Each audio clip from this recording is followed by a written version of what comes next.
Hey guys, welcome back. Hope you had a good Tuesday in the markets. July 26th. GME looks like it's slowly finding some stability. Momentum slowing.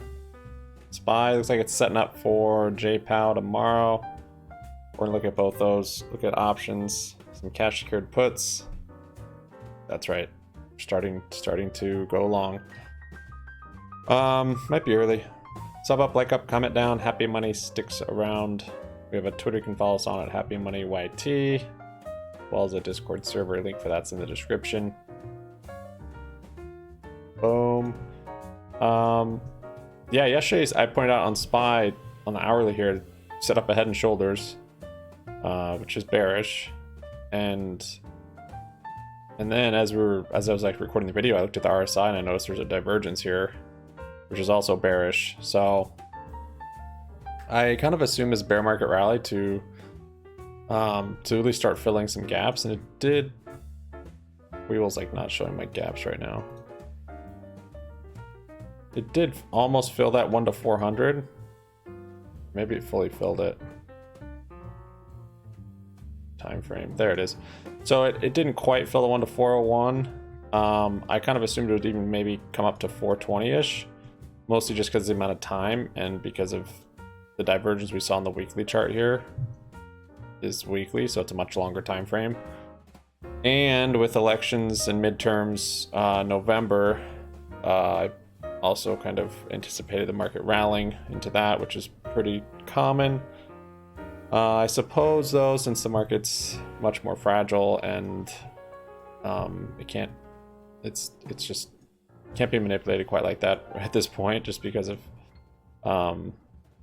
everything going on economically. It's so awful that maybe they wouldn't be able to really do a big midterm rally like they've been able to pump in the past. So not sure if it's going to keep going, but that divergence there on the daily is definitely looking like a bit of a top. That head and shoulders is kind of playing out today. Now we're getting down to 1.2%.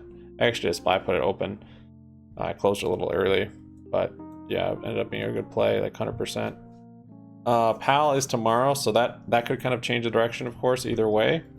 If it makes it rally tomorrow, that would just kind of set up this range we're in, something like this, before either we keep going up or we come down. But based on that divergence, I'm thinking that it's going to, initial reactions might be bullish, but I think we're going to see, I'm not sure this bear market rally actually has much steam left. It seems like it maybe hit a top here. So I got a lot of bullish stuff for a lot more time. Still have some exposure just in case we see a rally from PAL, but I'm not too certain. And this next drop on the market, I think, could be the biggest one we see during this 2022 recession. And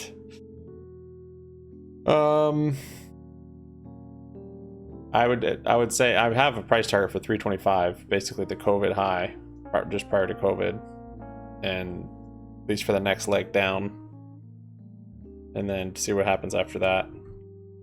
But yeah, so with GME, how that equates, I don't know. It's kind of crazy to think what could happen with GameStop if the market really crashes that much. I mean, it's fared very well against I mean, this was an awful move, 4 day move down. That was probably our worst so far this year as far as gaps. Also, if you look from 6.9 to 6.14, those 3 or 4 days. Other trends had big intraday moves, but these, I think overall movement was probably a little larger, but everything was after hours with those. And let's see, 6, so that was literally right here, 6.9 through 6.14, this range right here. So GameStop basically didn't flinch, just made another little portion of its bull flag during this time. So it's always a little scary when you think the market's about to crash, like what's going to happen to GME, but so far it's done really well in those environments. And it's pretty good safe haven, really. since the split, it's come down, which we anticipated. If it comes down more, probably. It looks like it's starting to slow down now.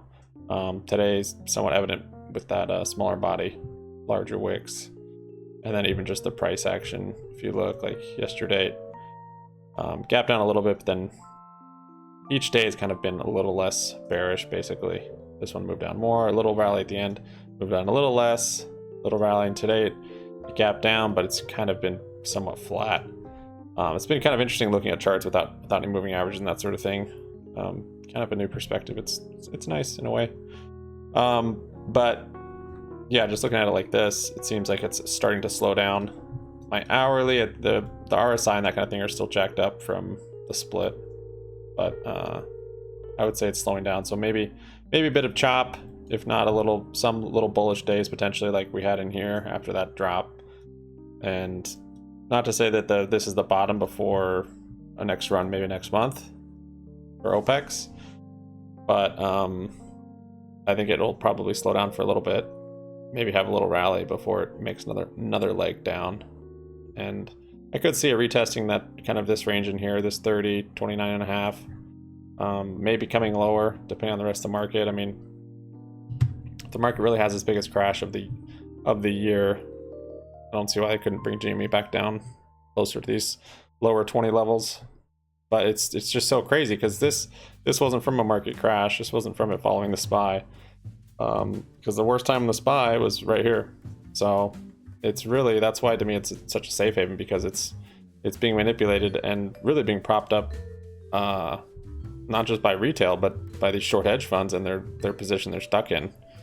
So we're not causing this price action and this stability. I mean, like, we kind of are by buying and holding, but really it's them. So it's kind of nice. It's a little gift we got. So anyways, that looks good for me. I like what's happening. So I sold some cash secured puts here on Webull. I sold 5, so that'll give me 500 shares at 30 strike. That's for Friday, so I don't think those will expire in the money by Friday, since we've had such a big move down already. And for it to continue down that far by Friday, I suppose it could, but I think that'll probably stay out of the money. What's interesting on this last little rally up, which was kind of unnatural, was just how it moved up somewhat slow without much velocity, somewhat low volume. No, it wasn't like this. And then the down move has been fast, like what we usually get on the upside, so it kind of flipped. Typically we get this fast upside and then the slow long grind down. This was the opposite, a slow upside and this quick grind down, because we're back to where this is literally where I bought in on the margin shares. This was 125 prior, when they announced the date for the split. Bought in margin shares here, ran it up, sold them here, and we've come back to actually below where I bought them in 4 days. And after I bought them, this was like 10-12 days. So kind of interesting. This isn't a normal, we're not in like one of these, that wasn't one of these pinch cycled moves, because the volume just wasn't there. This, I don't know, failed delivers were stacked up, could be a lot of different things. But the big strong move we had exposure for, but it didn't happen, but still made good money on that rally. My cash secured puts, I will probably continue to get into them, and we'll be flipping them over to shares, basically buying to close them, hopefully for a profit always. If not, I'll roll them down. Once it seems like we're in a bottom somewhere like here, probably waiting for indicators to flip bullish, because today actually looks like it's going to be, we're now going to be bearish on the MACD on the daily. I'm guessing this red is under the 9 moving average too. So got both indicators for it to keep coming down. That said, we had that right here, right, this red candle. I'm not sure where it was in the 9 moving average, but bearish MACD, red candle, and then it kind of slowed down. So that's why I'm kind of thinking it'll slow down a bit, maybe come down more, but slow down somewhat. And but yeah, we're now bearish on the daily, and weekly still looks good. Still bullish on that MACD, still in this range, this bull flag range. So sold 5 on there. And then on E-Trade, remember I had those bearish positions on GME yesterday. I was kind of opening up on the pops and then selling them. Today the price action was a little different, so I didn't profit quite as much on them, but still made some on them. But I closed them out. And I might open more. I might actually just wait. Just kind of sit on some more cash. Definitely have cash in the... My big position right now is cash. It's not really GME. Kind of waiting for the moment to start scaling in. Here's a SPY put. I actually lost on because I closed too early. Sega, this is the monkeypox play. I actually just closed that. Was this me opening it? Yeah, I opened it this morning and then I closed it today too. A little scalp. 185, 255. So I opened up kind of a longer term SPY bearish play. Just seeing this head and shoulders, seeing this divergence, thinking this could be the big crash. We'll see if I end up closing it early, if we get a big move and end up just scalping it. But really, so this is for the price target down at that support. Looking like that 328, kind of that COVID high, pre-COVID high. So let's see, what do we get? Not a whole lot of time, so I probably won't ride this all the way down, just because if it happens in this amount of time, that'd be pretty fast. This for September. It could happen that quick, honestly. Yeah, it could. So September monthlies, 325, 352 put debit spreads. So 4,700 max gain. That's if it spies below 326 by expiration. And again, if we have some big down days, it's it's possible I'll close this and reopen after on a bounce or something. So that's that one. I thought about getting Tesla short. I haven't yet. Tesla's kind of down today, and Tesla's held up pretty well too. Just such a strong shareholder base. Maybe, I'm not sure. Even though their PE is out of control. It's similar to GameStop in that way. Here's the put debit spreads I closed on GameStop. 30-40% gainer on those, not sure. But it was, those GameStop spreads I'm doing, they're $400, $500 cost to entry. So, I'm fine with less percentage, 30 or 40%, as opposed to if it was like $100, $150 play where I might want 100 or 150%. Just kind of assessing the risk management on that. Looked up, I was just trying to figure out a good way to look up good high PE ratios. So I just looked at it, just Google searched it, and looking for some stuff to short, basically, for PE earnings or PE crush. And I found Hyatt Hotels. Not sure how accurate this is, but then I looked at the options chain and saw what options were moving. Basically, just looked at the chart on the options to see if they were actually had movement when it dropped. So I opened up some Hyatt and some ServiceNow bearish plays if we do get this market crash. Maybe there'll be ones that come down a lot. We'll see. There's that SIGA I closed. So here's Hyatt's chart. Kind of interesting, the movement. So this was kind of the big move on the SPY.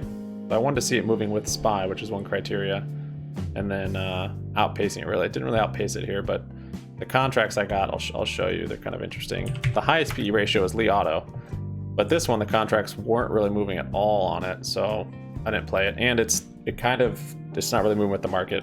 Sometimes these Chinese stocks will inverse, so I left that one alone. And then ServiceNow, this one is it's a crazy chart. From 22 IPO 2012 to 707. But this one, yeah, the contracts also moved. This one makes pretty big moves intraday, actually. Let's see. Yeah, so SPY's pretty weak today. It might have a little bump up to VWAP in the last 30 minutes here, like it did yesterday. Probably waiting for PAL though. And let's see, those only options I opened up. Kind of just trying to protect the cash balance a bit and build that up some. So I still have quite a bit of calls for bear market rally if we do get it. Kind of waiting on, I guess, PAL in the rest of this week to see if I should cut losses on those or if those will be good. But got some downside exposure today, basically. And then opened up cash secured puts on GME. On Webull, I opened 5 on there, and then I only had enough buying power to open up 4 30 strike puts on here. So 4, since I have these I have an Airbnb cash secured put and then an open door cash secured put. And I wouldn't have opened those yet, but I kind of thought this bear market rally was still going on, and it could be. And these might be fine this week, but yeah, I'm waiting to go long on basically anything until closer to a bottom in the whole market, I think, which could be 6 months, could be a year, we'll see. Maybe sooner. But so far it's been a pretty slow, typical recession type bear market.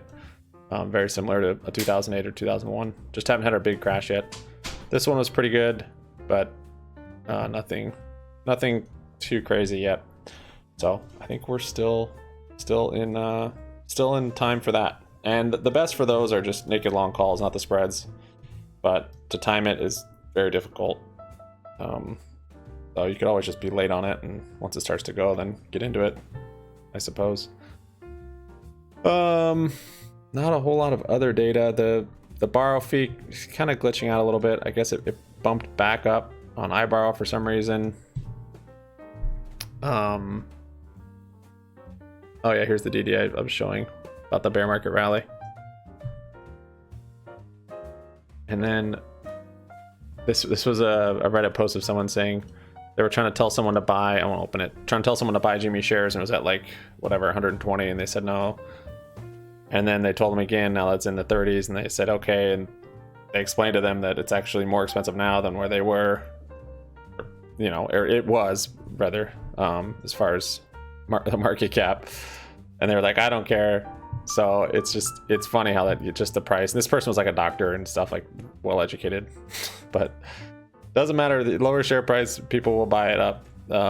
So combine that with once GME starts ripping, like I say here, like once we have big 25-50% days, and then people also see it's in the double digits, it's going to be FOMO much more than when it's in the triple digits, and into the options as well as just the shares. This was kind of an interesting one, actually. This chart seems like someone just drew it with paint, but I don't know. Ratio fails delivered on GME and trading volume. So compared to how low our volume is right now, we have so many more failed delivers is basically what this is showing, and haven't had it this high for quite some time. It's saying back in January. Yeah, not sure where this data is derived from, but kind of interesting. Yeah.